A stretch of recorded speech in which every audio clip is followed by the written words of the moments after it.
to reach Rome, the capital of the fine arts, is usually the highest ambition of the art student.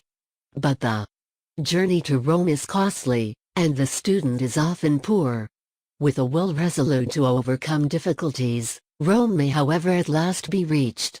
Thus François Perrier, an early French painter, in his eager desire to visit the Eternal City, consented to act as guide to a blind vagrant. After long wanderings he reached the Vatican, studied and became famous. Not less enthusiasm was displayed by Jacques Caillot in his determination to visit Rome. Though opposed by his father in his wish to be an artist, the boy would not be balked, but fled from home to make his way to Italy. Having set out without means, he was soon reduced to great straits. But falling in with a band of gypsies, he joined their company, and wandered about with them from one fair to another, sharing in their numerous adventures. During this remarkable journey Caillot picked up much of that extraordinary knowledge of figure, feature, and character which he afterwards reproduced, sometimes in such exaggerated forms, in his wonderful engravings. When Caillot at length reached Florence, a gentleman, pleased with his ingenious ardor, placed him with an artist to study. But he was not satisfied to stop short of Rome, and we find him shortly on his way thither. At Rome he made the acquaintance of Parigi and Thomassin, who, on seeing his crayon sketches, predicted for him a brilliant career as an artist. But a friend of Caillot's family having accidentally encountered him, took steps to compel the fugitive to return home. By this time he had acquired such a love of wandering that he could not rest. So he ran away a second time, and a second time he was brought back by his elder brother, who caught him at Turin.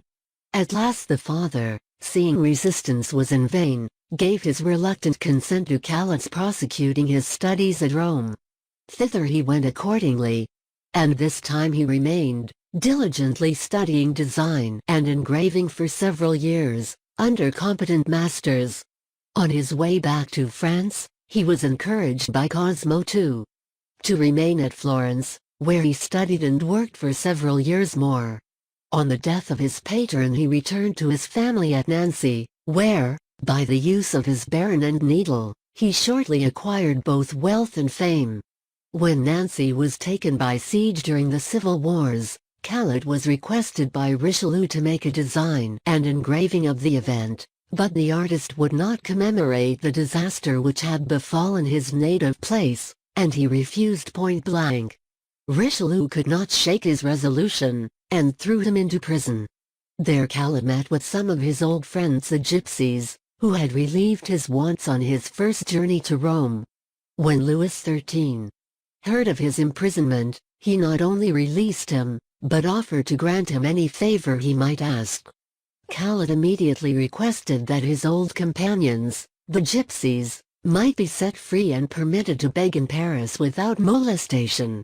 This odd request was granted on condition that Caillot should engrave their portraits, and hence his curious book of engravings entitled The Beggars. Louis is said to have offered Caillot a pension of 3,000 livres provided he would not leave Paris. But the artist was now too much of a bohemian, and prized his liberty too highly to permit him to accept it. And he returned to Nancy, where he worked till his death. His industry may be inferred from the number of his engravings and etchings, of which he left not fewer than 1,600. He was especially fond of grotesque subjects, which he treated with great skill. His free etchings, touched with the graver, being executed with a special delicacy and wonderful minuteness. Still more romantic and adventurous was the career of Benvenuto Cellini, the marvelous goldworker, painter, sculptor, engraver, engineer, and author. His life, as told by himself, is one of the most extraordinary autobiographies ever written.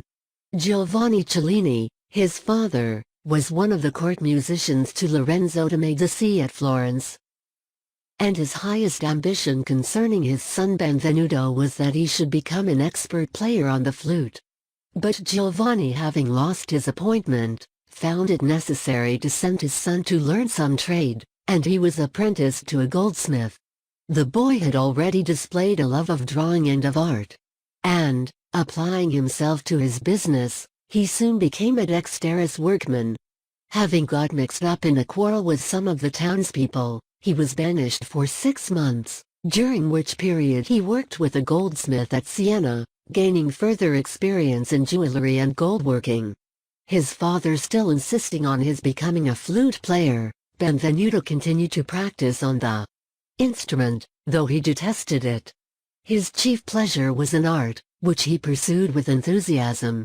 Returning to Florence, he carefully studied the designs of Leonardo da Vinci and Michelangelo. And, still further to improve himself in goldworking, he went on foot to Rome, where he met with a variety of adventures.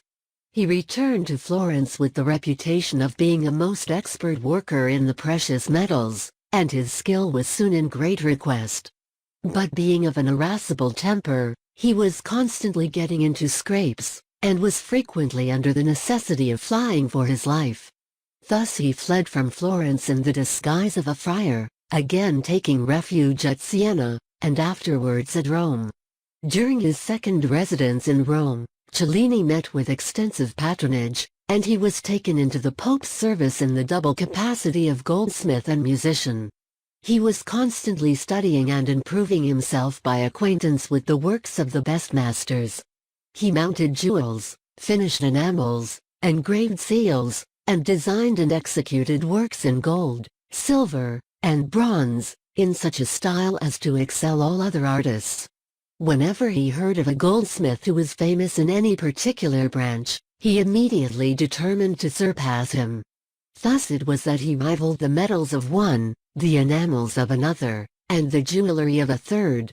In fact, there was not a branch of his business that he did not feel impelled to excel in.